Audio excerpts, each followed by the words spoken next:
Mir sind freie Grenzen zwischen europäischen Mitgliedstaaten sehr viel wert, weil sie auch das signalisieren, was wir an Gemeinsamkeiten haben.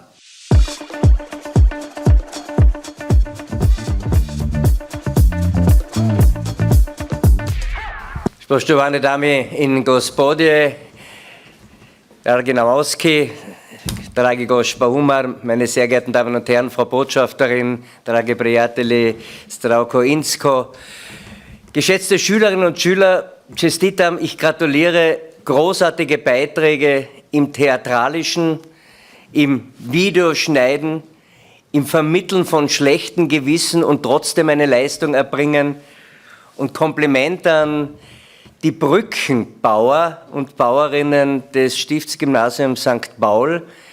Der Titel der kleinen Zeitung, der mit eingeführt wurde, hat ja auch sehr aktuellen Bezug gehabt. Und wir haben, glaube ich, alle diese Botschaft, die ihr damit indirekt gesendet habt, gut verstanden. Meine geschätzten Damen und Herren, ich bedanke mich und entschuldige mich gleichzeitig, dass ich später als vorgesehen gekommen bin, aber ich möchte Ihnen den Grund auch gerne nennen. Wir haben derzeit eine Sitzung des Kärntner Landtages laufen, und in dieser Sitzung ist ein Ersatzmitglied für mich als Landeshauptmann in der Regierungssitzung gewählt worden. Und ich kann euch mitteilen, dass das mit einer sehr hohen Zustimmung erfolgt ist. Magistra Augustine Gasser aus Ludmersdorf-Bilchoso. Sie ist eine dortige Gemeinderätin, war Vizebürgermeisterin, ist zweisprachig, wurde als mein Ersatzmitglied in der Kärntner Landesregierung angelobt, und ich glaube, dass das auch ein Zeichen von Verständigung ist, das, denke ich, auch als wichtiges Signal verstanden wird. Gestatten Sie mir zum Thema einige Gedanken. Im Jahre 2025 wird Österreich und damit auch Kärnten 30 Jahre der Europäischen Union angehören. Vor 30 Jahren ist Slowenien der Europäischen Union beigetragen, 30 Österreich, 20 Slowenien. Und in dieser Zeit hat sich eigentlich unheimlich viel getan. Barrieren, Grenzen, die früher penibelst kontrolliert worden sind, Wirtschaftsaustausche, die teilweise noch mit Zollformalitäten zusammengehangen sind, Grenzen, die spürbar waren, werden sukzessive überwunden.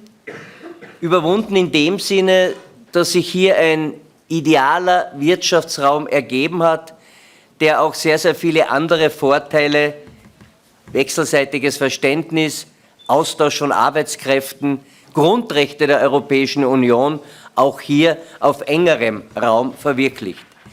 Wir leben hier in Kärnten und in Teilen Sloweniens in der Schnittfläche dreier Europa geprägt habender Kulturen, der romanischen, der slawischen und der germanischen Kultur.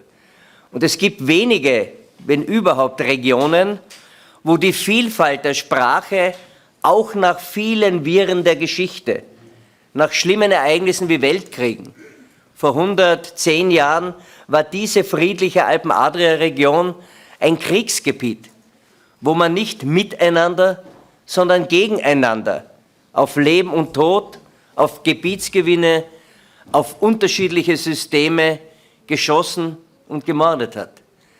Und wir haben die Gräuel des Zweiten Weltkrieges noch immer im Gedächtnis, Vertreibung von vielen Kärntner Sloweninnen und Slowenen, Deportierungen, Konzentrationslager, Unmenschlichkeit, Rassismus. All das hat natürlich viele Spuren in alle Richtungen hinterlassen. Und daher ist es so wichtig, dass wir gemeinsame Bereiche haben, in denen wir uns gleichwertig und gleichberechtigt fühlen. Und dieser Wirtschaftsraum, senza confini, presmecha, grenzenlos, ist einer, der diese Chancen, dieses Zueinanderwachsen, dieses Vorteile wechselseitig erkennen, schmiedet und auch weiterentwickelt. Und ich sage auch ganz offen, dass durch viele andere Problematiken, das Wegfallen des freien Grenzverkehrs in manchen Phasen etwas ist, von dem ich hoffe, dass es nur kurz und mit viel Bedachtsamkeit immer wieder bewertet wird. Mir sind freie Grenzen zwischen europäischen Mitgliedstaaten sehr viel wert, weil sie auch das signalisieren, was wir an Gemeinsamkeiten haben, nämlich in einem Raum zu leben, dort zu wirtschaften, dort zu arbeiten, dort zu lernen, dort auch die Grenze für verschiedene Hobbys, Freizeit und Urlaube überschreiten zu können. Das alles hat sich in den letzten Jahren positiv entwickelt. Und ich möchte daher auch den Vorteil, den ein gemeinsamer Wirtschaftsraum für Sprache, Sprachentwicklung, Bildung bietet, einmal mehr unterstreichen. Es ist in den Videos sehr, sehr gut herausgekommen, denn auch die Existenz zweier Landessprachen ist im öffentlichen Raum sichtbar und Sichtbarkeiten führen dazu, dass man Dinge auch internalisiert und mit denen auch in positiver Zusammenhang leben, gestalten, arbeiten und eben auch wirtschaften kann. Ich glaube, dass wir im Bereich der Sprache vermehrt uns dahingehend entwickeln sollten, dass wir die Sprachangebote im frühesten möglichen Zeitraum, und das sind die elementarpädagogischen Einrichtungen, weiter forcieren sollen. Wir haben in unserem gemeinsamen Komitee viele Schritte gesetzt, die es auch erleichtern sollen, dass dort, wo noch der Mangel an sprachfähigen Elementarpädagoginnen und Pädagogen besteht, Erleichterungen, was die Spracherwerbsdauer von Deutsch betrifft, bzw. verlängert werden, um damit mehreren Personen die Möglichkeit zu bieten, auch im zweisprachigen elementarpädagogischen Bereich tätig zu sein. Das sind viele kleine Schritte, die notwendig sind, die aber letztlich ein gemeinsames Ziel haben.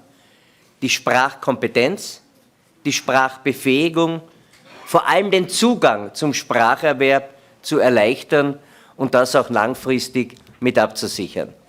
Ich möchte abschließend auch darauf verweisen, dass wir in sehr, sehr vielen grenzüberschreitenden Organisationsformen, den EVTZ, die von der Frau Staatssekretärin bereits angesprochen wurden, sehr gut zusammenarbeiten. Der Geopark Karawanken ist ein Beispiel, das europaweit als eines der besten herangezogen wird, aber auch das gemeinsame Komitee zwischen der Republik Slowenien und dem Bundesland Kärnten beweist immer wieder, wie wichtig es ist, dass man auch auf politischer Ebene jederzeit mit Freundinnen und Freunden jenseits einer immer weniger Bedeutung habenden Grenze eng abgestimmt arbeiten, kooperieren und sich austauschen kann.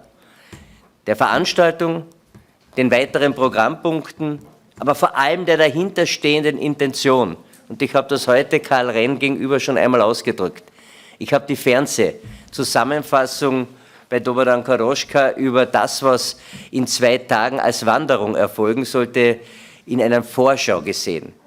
Es zeigt, dass man zueinander mit Hirn, mit Herz, aber auch mit den Füßen in Vorwärtsbewegung sehr gut zueinander findet. In diesem Sinne, Hvala lepa, alles Gute.